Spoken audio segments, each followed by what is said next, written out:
Bienvenue sur Destination Crypto, le podcast qui vous emmène sur les sentiers tortueux de la crypto-monnaie. Je m'appelle Thibaut Coussin, je suis auteur et coach crypto. Ma mission, c'est de vous aider à comprendre l'univers de Bitcoin afin que vous profitiez de ce marché en pleine croissance. Si ce sujet vous intéresse, je vous invite à vous abonner et à reprendre un peu de café pour attaquer cet épisode. Vous êtes prêts ? Allez, c'est parti.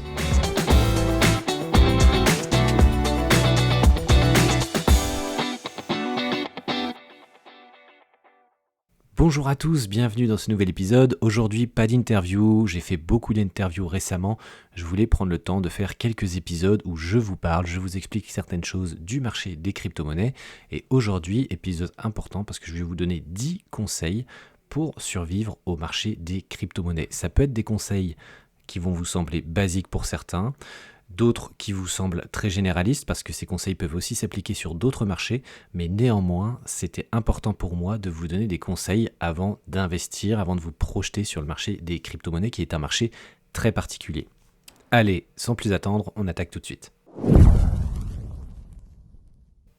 Règle numéro 1, n'investir que de l'argent que vous pouvez vous permettre de perdre. Ça, je le répète souvent à chaque fois qu'on me pose la question, mais il faut vraiment préserver sa santé mentale, ses émotions, car les émotions vont vous jouer des tours, et particulièrement sur le marché des crypto-monnaies, elles vont vous faire prendre des mauvaises décisions. La volatilité qui est très forte sur ce marché, ça monte fort, ça descend fort, on n'est pas habitué à ça, et j'ai moi-même subi ça en démarrant.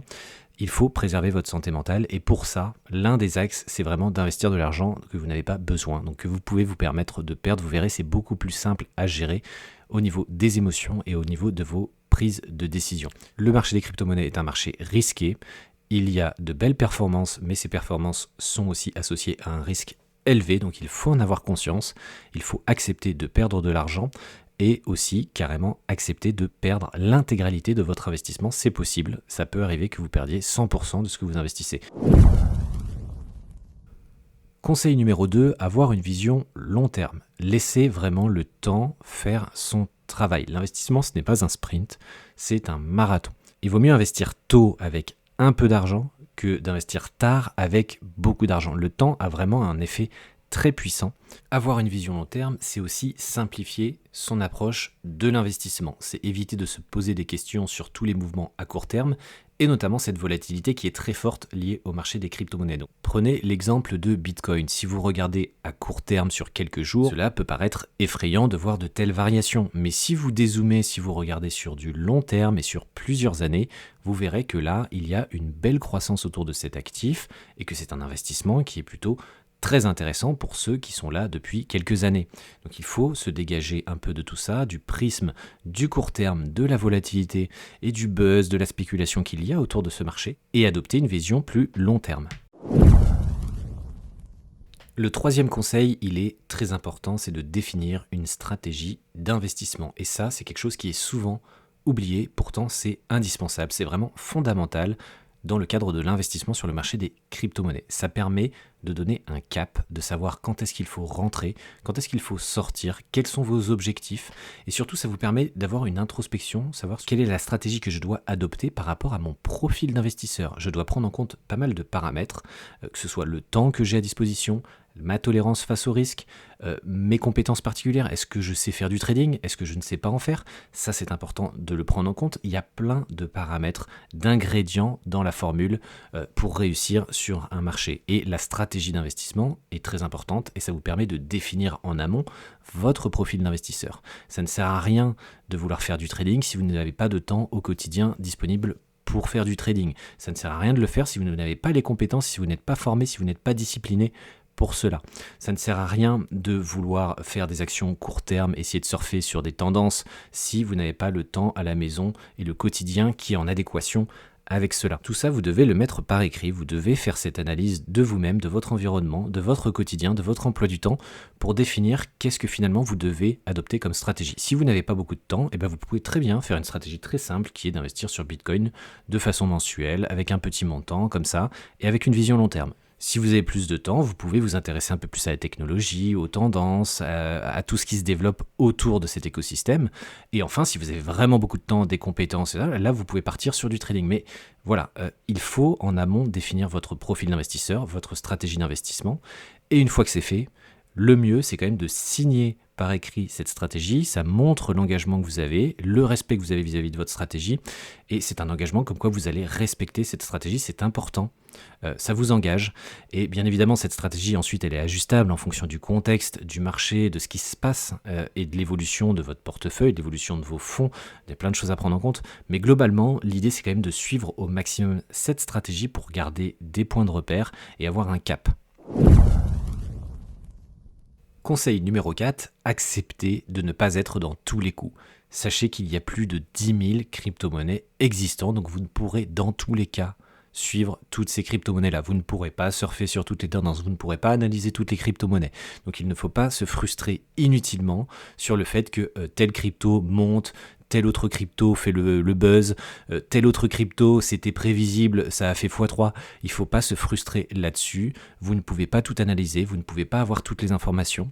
Vous avez un temps qui est limité, vous avez un marché qui se développe énormément, et donc il faut cibler vos batailles, choisir vos priorités, et surtout, ne pas se frustrer. Accepter de ne pas être dans tous les coups et de voir des trains qui partent sans rentrer dedans. Ça peut être très frustrant, mais c'est comme ça et il faut l'accepter. Conseil numéro 5, comprendre les mécanismes de ce marché. Forcément, en comprenant ce marché et ses mécanismes, vous allez avoir plus de facilité à vous positionner, à sortir, à comprendre les tendances, à comprendre la technologie qu'il y a derrière et gagner en confiance sur ce marché. Ça, c'est fondamental pour moi. Quand quelqu'un me demande ce qu'il doit faire pour réussir sur ce marché, un des points essentiels, c'est de comprendre ce marché, comprendre la technologie, comprendre les enjeux. Et c'est pour ça qu'il y a plein de choses à prendre en compte. Si vous avez un profil trader, il faudra prendre en compte la volatilité, il faudra prendre en compte le fait qu'il y a de la manipulation, il faudra prendre en compte que Bitcoin est la locomotive du marché, il faudra prendre en compte pas mal de paramètres. Si vous avez un autre profil plus fondamental long terme, il faut bien avoir en tête qu'il n'y a pas une raison particulière en fonction de la hausse et de la baisse du marché. Des fois, c'est tout simplement de la manipulation, ça peut être lié à un événement, mais souvent ça ne remet pas en cause certains fondamentaux. Je peux prendre pas mal d'exemples de crises sur le marché des crypto-monnaies ces derniers mois, ça n'a souvent jamais remis en question les fondamentaux de Bitcoin. Par exemple, même si les médias mainstream peuvent faire des associations avec Bitcoin, d'une certaine tournure, ce genre de choses qui vous laissent penser qu'il y a des failles ou qu'il y a des problèmes vis-à-vis de Bitcoin, les dernières crises ont clairement pas du tout entaché les fondamentaux de Bitcoin. Ce sont des exemples. Partez du principe que tout peut arriver sur le marché des crypto-monnaies. Comme ça, au moins, vous savez que vous pouvez perdre votre argent. Vous savez que des entreprises peuvent faire faillite. Vous savez que le Bitcoin peut subir une faille de sécurité. Vous savez qu'un pays peut bannir les crypto-monnaies. Vous savez qu'un stablecoin peut ne plus devenir stable. Il y a plein de choses qu'il faut prendre en compte et il faut partir du principe que tout peut arriver et ça vous permet aussi d'être assez protecteur vis-à-vis de votre investissement, vis-à-vis de vos actifs, de la sécurité. Donc c'est très important de comprendre les mécanismes de ce marché. Il faut aussi prendre en compte le fait qu'il y a des possibilités de revenus passifs, notamment avec le stacking. Je ne vais pas pouvoir donner beaucoup de détails, mais ça vous permet de générer des revenus passifs, de bénéficier de toute la puissance des intérêts composés, mais à une fréquence qui est beaucoup plus intéressante que des dividendes d'actions par exemple. Bref, intéressez-vous au marché, à la technologie, aux enjeux, et vous verrez, ça fera de vous, je pense, un meilleur investisseur. Conseil numéro 6, ne pas se croire plus fort, plus malin que les autres, parce que malheureusement sur ce marché, on y rentre souvent pour gagner de l'argent, pour se faire un billet. En tout cas, c'est ce que me répondent 90-95% des gens que j'interroge à ce sujet. Et quand on veut gagner de l'argent sur ce marché, eh bien on analyse ce qu'il y a à notre disposition, c'est-à-dire qu'il y a Bitcoin, il y a Ethereum et il y a toutes les autres crypto-monnaies, mais on considère que Bitcoin, on rentre finalement assez tard dessus, que la performance de Bitcoin, elle a déjà été exceptionnelle, et donc ce qu'on cherche naturellement, c'est de trouver les nouvelles pépites, les nouvelles crypto-monnaies qui sont très prometteuses, dans lesquelles il y a un fort engouement, de belles promesses, une belle capacité à progresser et à faire une énorme performance à l'avenir, et donc on s'oriente sur des altcoins où c'est beaucoup plus risqué. Et malheureusement, il y a 95% de ces crypto-monnaies-là qui n'ont pas d'avenir, mais on pense être capable de dénicher la pépite, dénicher la crypto qui va surperformer toutes les autres, et on estime qu'on est meilleur que tous les autres, alors que c'est extrêmement compliqué. Même les bons projets ne vont pas forcément surperformer ceux qui sont moins bons, ça dépend de plein de choses, du marketing, de l'engouement, du réseau, du contexte actuel, de la performance de Bitcoin. Il y a plein de choses qui rentrent en ligne de mire, donc il faut essayer de ne pas timer systématiquement le marché. Il faut avoir un peu d'humilité et se dire que tout le monde essaye de trouver la pépite.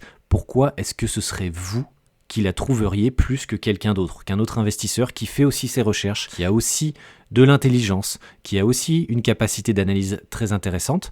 Pourquoi vous réussiriez à dénicher la pépite, sachant que vous ne pouvez analyser que quelques projets crypto sur des milliers qui existent? Donc il faut garder ça en tête, il ne faut pas se croire plus fort que les autres, il faut bien se rendre compte que c'est très compliqué de trouver les crypto-monnaies qui vont surperformer Bitcoin ou surperformer la globalité du marché. Il faut vraiment définir des objectifs simples à exécuter. Si vous n'avez pas de temps, faire du DCA, donc investir de façon fréquente sur des actifs que vous avez jugés comme très intéressants, cohérents vis-à-vis de votre stratégie. Et voilà, il ne faut pas avoir les yeux plus gros que le ventre et penser qu'on est meilleur que tout le monde. Conseil numéro 7, et il est très important celui-là, faire ses propres recherches. Si vous voulez tirer votre épingle du jeu, il va falloir vérifier les données, il va falloir croiser les sources. Il ne faut pas faire confiance aux influenceurs, prendre ce qu'il y a à prendre de leurs informations, mais toujours faire ses propres recherches, ses propres analyses derrière. Qui vous dit qu'une personne va avoir les mêmes intérêts que vous ? Quand il fait la vidéo, quand il fait une présentation d'un projet, voilà, chaque personne a des intérêts différents. Qui vous dit que cette personne, cet influenceur, a la même qualité d'analyse, le même niveau d'exigence que vous? Absolument rien.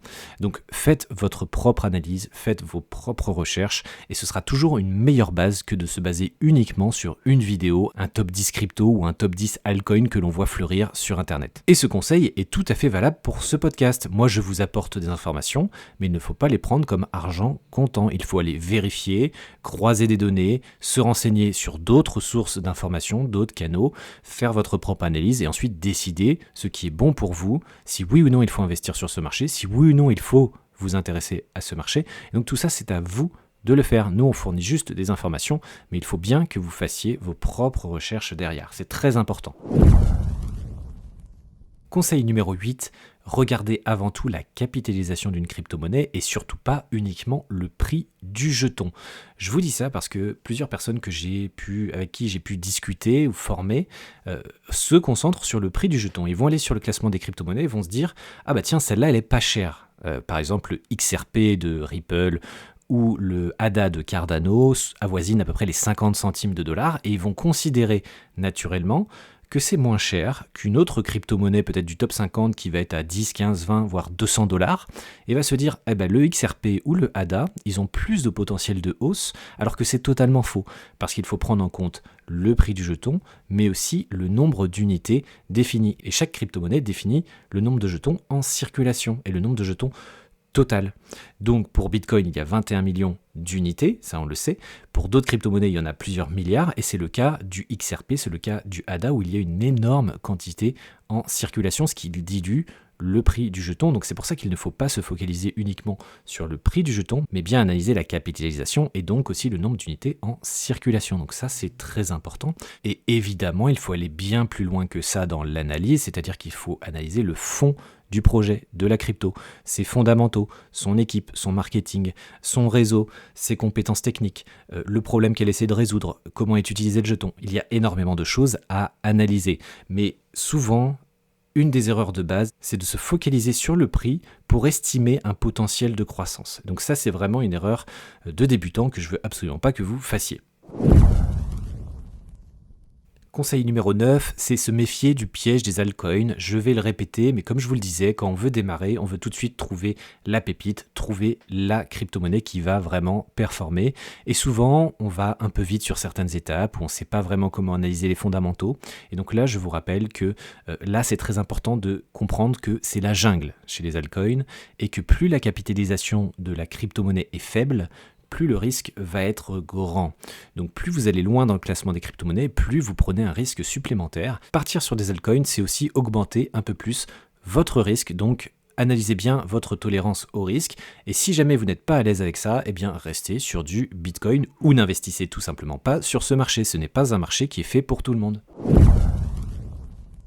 Pour ce 10e et dernier conseil, je veux mettre en avant la sécurité des crypto-monnaies avant d'investir. Donc la sécurité doit vraiment faire partie intégrante de votre réflexion autour de votre stratégie d'investissement. C'est vraiment quelque chose qui doit être au cœur de votre stratégie d'investissement. Il faut savoir comment sécuriser une crypto avant d'investir dessus. Safety first, comme on dit. Donc, est-ce que vous connaissez les types de portefeuilles? Est-ce que vous connaissez les cold wallets, les hot wallets, le ledger? Voilà, ça doit être vraiment très clair dans votre esprit et vous devez déjà savoir comment sécuriser votre crypto-monnaie avant même d'investir dessus. Et ce sera le mot de la fin. J'espère vraiment que cet épisode vous a plu. Si vous avez aimé, n'hésitez pas à vous abonner, n'hésitez pas à en parler autour de vous, n'hésitez pas à laisser un commentaire, c'est toujours super agréable. Ça me motive à faire encore plus de vidéos, encore plus d'interviews, encore plus de contenu sur la blockchain, les cryptos, le Web3. Allez, salut à tous et moi je vous dis à très bientôt pour le prochain épisode.